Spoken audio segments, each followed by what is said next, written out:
खड़ी हमारी बहू तो सास ने कहा, ओ बेटा क्या करती हो?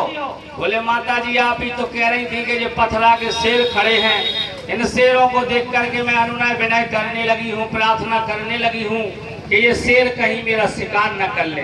तो सास बोलती है, ओ बेटा ये पथरा के शेर कभी शिकार नहीं करते हैं, चलो अंदर मंदिर के अंदर। जब वो अंदर गई तो फिर दूसरी जगह मंदिर पे एक पथरा की गाय बछड़ा को दूध पिला रही थी। तो सास ने कहा कि देख बेटा आप ये गाय दूध पिला रही, तो बहू ने लोटा रखा नीचे और पत्थर की गाय का दूध धोने लगी। फिर सास अंदर चली गई। सास ने कहा बेटा क्या करत हो? बोले मम्मी तुमने कहा था ये पथरा की गाय दूध देती है, बछवा को पिला रही है, तो मैं दूध लगाने लगी। इधर से फिर मंदिर में पहुंचे तो वहां पत्थर की एक मूर्ति बनी थी। सास ने कहा बेटा मांग लो, जो मांगोगे सो मिल जाएगा। तो बहू को रहा नहीं गया। बहुत मजे की बात है, समझ लेना आप लोगों को। उसी दिन आपके बच्चा बच्ची डीएम, कलेक्टर, एसपी और चपरासी बनने लगे। तो सास से बहू ने कहा मम्मी एक बात कहें? बोले कहो बेटा। बोले मार तो नहीं दोगी, लड़ोगी तो नहीं? बोले बिल्कुल नहीं लड़ेंगे। बोले क्या है ना? बोले क्या है? बोले जब हम मंदिर में आ रहे थे तो आपने कहा हे बेटा ये दो पथरा के शेर बने हैं, ये तो मैं उनको नमस्कार करने लगी तो तुमने कहा ये पत्थर के शेर शिकार नहीं करते हैं। जब इसके बाद हम दूसरे मंदिर पे गए तो एक गाय अपने बछड़ा को दूध पिला रही थी, मैं वहां गई तो आपने कहा पत्थर की गाय कभी दूध नहीं देती है। और आप जहां ये मंदिर में बैठे हैं यहाँ भी पत्थर की मूर्ति बनी है। तो मैं आपसे कहना चाहता हूँ मम्मी, कहना चाहती हूँ कि जब पत्थर का शेर शिकार नहीं कर सकता है, पत्थर की गाय दूध नहीं दे सकती है, तो पत्थर की मूर्ति हमें कुछ नहीं दे सकती है, हमें कुछ नहीं दे सकती है। मैं बताती हूँ मम्मी कहाँ से मिलता है। बोले कहाँ से मिलता है? बोले जहाँ पे योगी आदित्यनाथ जी बैठे हैं उस मंदिर से मिलता है। वहां से वो कह दे तथास्तु, आज गांव में लाइट लगना है तो लग जाएगी कि नहीं? बोले ये ठीक बात है। और दूसरा मंदिर जहां भारत का प्रधानमंत्री रड़ुआ भैया बैठा है वो कह दे तथास्तु। इन दो मंदिरों से विकास रूपी गंगा निकलती है और यहाँ हमारे लोग नहीं पहुँचते हैं। हम लोग पिछड़े वर्ग के लोग इन मंदिरों में पूरी पकवान बना करके और अपने बच्चे को ना खिला करके अपने लोगों का नुकसान करते हैं। साथ मैं गलत कह रहा हूँ क्या सही?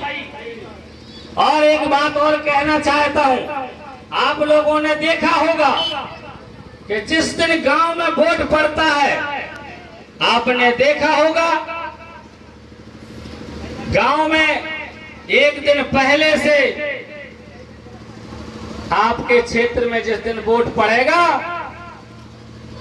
उस क्षेत्र में हजारों की संख्या में पुलिस आती है। जैसे आप लोगों ने देखा है कि बैंकों में क्या रखा रहता है? पैसा रखा रहता है ना बहन जी? क्यों साथियों? बैंकों में पैसा रहता है। तो जहां पैसा होता है वहां आप लोगों ने देखा होगा कि एक गार्ड या एक रिटायर्ड सिपाही होता है कि दो चार होते हैं। जहां करोड़ों रुपया होता है वहां ज्यादा सुरक्षा कर्मी होना चाहिए कि नहीं? क्यों साथियों? होना चाहिए।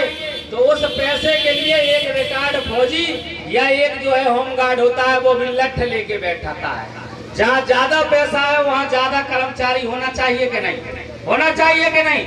लेकिन जिस दिन वोट पड़ता है आपके गांव में एक दिन पहले से छपका वाली पुलिस, अंतरराष्ट्रीय पुलिस और जो है क्षेत्रीय पुलिस डंडा लेके नहीं घूमती है। आपके क्षेत्र में AK-47 जैसे हथियार एक बटन दबाने में 47 गोली निकलती है, धड़ धड़ धड़ धड़ धड़ धड़ धड़, एक बटन दबाने पर। AK-56 जैसे हथियार लेकर के प्रशासन के लोग घूमते हैं।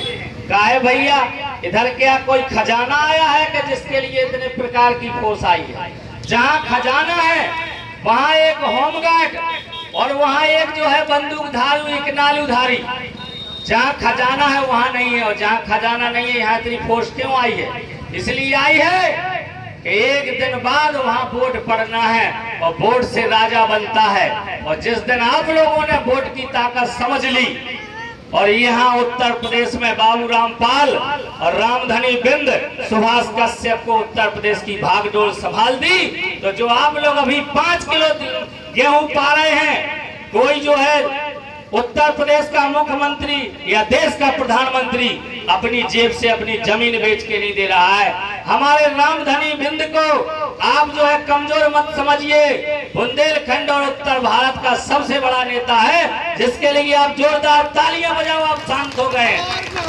तो आज देखिए, जिस दिन हमारे रामधनी बिंद बाबू रामपाल जी, सुभाष कश्यप जी उत्तर प्रदेश के मुख्यमंत्री बन जाएंगे, तो वो तो दे रहे हैं आपको 5 किलो, हमारे रामधनी बिंद आपको 10 किलो गेहूं दे देंगे। उन्हें कौन अपनी जेब से देना है।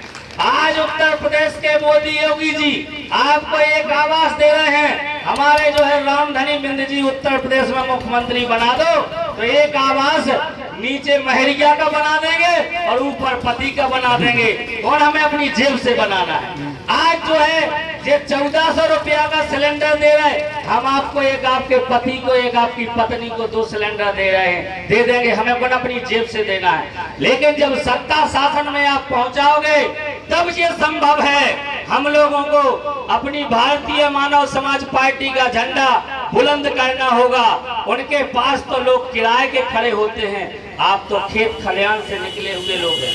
मैं तो मछुआरा हूँ, मैं तो कहता हूँ कि छने छना